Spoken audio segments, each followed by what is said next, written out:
मशरिक़ वस्ता में एक बार फिर ड्रोन और मिसाइलों की घनगरज थमती हुई नज़र आ रही है। हालांकि अभी पूरे यकीन से नहीं कहा जा सकता है, क्योंकि एक बार फिर से चेमगोइयाँ तेज़ हो गई हैं कि मशरिक़ वस्ता में अमेरिका और ईरान के दरमियान बातचीत हो सकती है। दोनों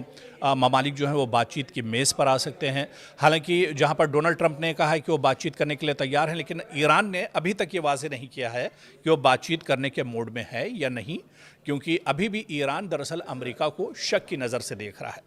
लेकिन इस बीच ये भी समझना होगा कि जब जब मशरिक़ वस्ता में कशीदगी बढ़ी, जब जब अमेरिका और ईरान के दरमियान कशीदगी बढ़ी, तो सबसे ज़्यादा जो नुकसान हुआ वो दरअसल खलीजी ममालिक को, या फिर जो मशरिक़ वस्ता के अरब ममालिक हैं, या फिर जो इस्लामी ममालिक हैं, उनको सबसे ज़्यादा नुकसान उठाना पड़ा। चाहे उसमें बहरीन की बात करें, उर्दन की बात करें, कतर की बात करें, सऊदी अरब की बात करें, अबू धाबी की बात करें, दुबई और कुवैत की बात करें, ये दरअसल तमाम ममालिक हैं, या फिर इराक़ की बात करें, ये तमाम ममालिक दरअसल इस जंग की लपेट में थे।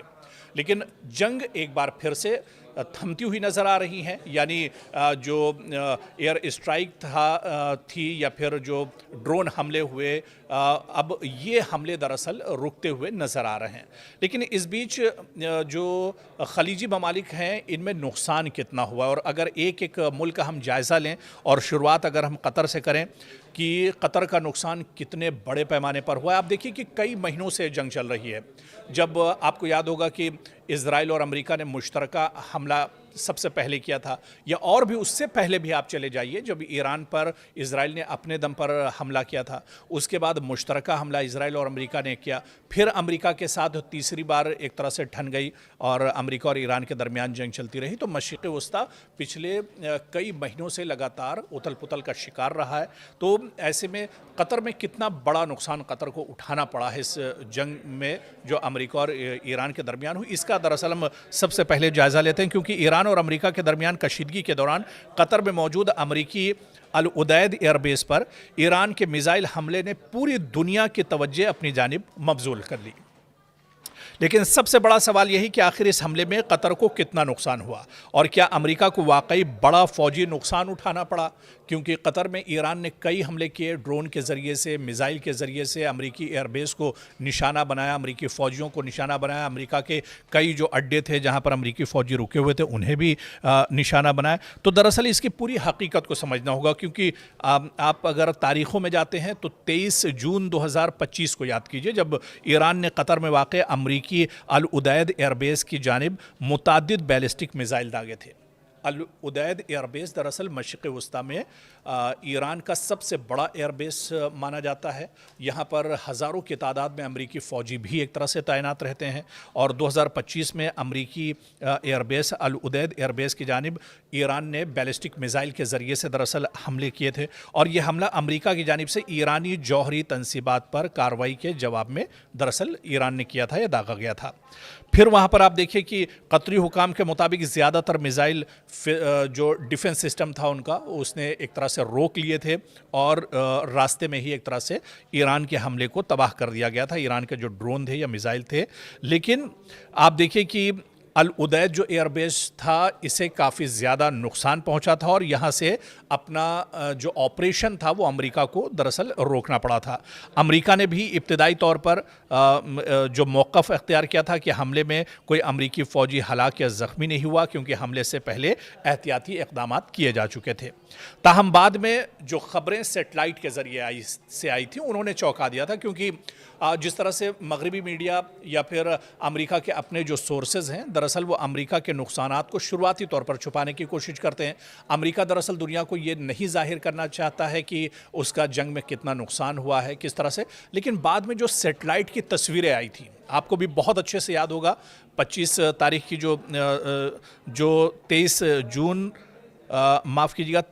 23 जून 2025 की, जहाँ ठीक एक साल पहले की जो जब हमला हुआ था अल उदैद एयरबेस पर, इसमें आपको याद होगा कि जब सेटेलाइट की तस्वीरें सामने आई थी तो उन्होंने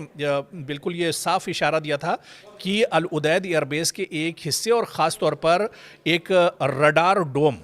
को नुकसान ईरान ने पहुंचाया था, ईरान के ड्रोन ने। अमरीकी फ़ज़ाइया से मुतालिक रिपोर्टों के मुताबिक एक मिसाइल दिफाई निज़ाम से बचकर इस मकाम तक पहुंचा था। बाद में फिर अमेरिका ने भी इसे मान लिया कि एक मिसाइल जो है वो दरअसल डिफेंस सिस्टम उसे नहीं रोक पाया था और वो एक तरह से आकर इसी एयरबेस पर गिरा था। बाद में अमेरिका ने इसे माना जब सैटेलाइट की तस्वीरें दरअसल निकलकर सामने आई थी और काफ़ी जो हसास इंफ्रास्ट्रक्चर जो तंसीबात अमेरिका का था उसे भी काफ़ी ज़्यादा नुकसान यहाँ पर ईरान ने पहुँचाया था। फिर जहाँ तक कतर की मजमूई तबाही का ताल्लुक है, सरकारी मालूमात के मुताबिक शहरी इलाकों में बड़े पैमाने पर तबाही नहीं हुई, न रिहायशी इलाकों में वसी नुकसान की तस्दीक हुई और ना ही तेल और गैस के तनसीबात को इन हमलों से नुमाया नुकसान पहुँचने की इत्तला है। लेकिन दूसरी जानिब अब ईरान का मौक़िफ़ भी आप सुन लीजिए, ईरान क्या कुछ बता रहा है, क्योंकि जो वर्जन है बातचीत का या इसके अलावा जो दावे किए गए, अमेरिका के दावे कुछ और थे, ईरान के दावे कुछ और थे। ईरान हालांकि अमेरिका पहले झूठ बोल रहा था, बाद में सैटेलाइट तस्वीरें आई तो अमेरिका ने भी ये माना कि उसका नुकसान हुआ है। लेकिन अब ईरान का वर्जन क्या है ये भी सुन लीजिए। ईरान का बयान जो है, क्योंकि ईरान ने दावा किया कि उसने अमेरिकी फौजी तनसीबात को मौसर निशाना बनाया और अमेरिकी दिफाई सलाहियत को नुकसान पहुंचाया, लेकिन अमेरिका और कतर ने इन दावों की तस्दीक नहीं की और दोनों ममालिक का कहना था कि हमले का असर महदूद रहा।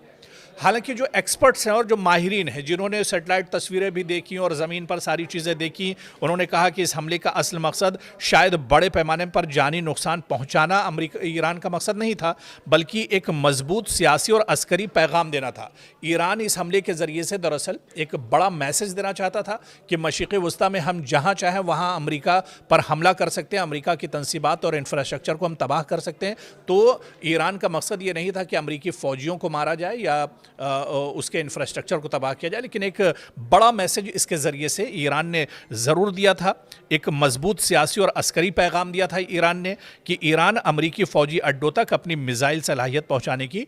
अहलियत रखता है। दरअसल इस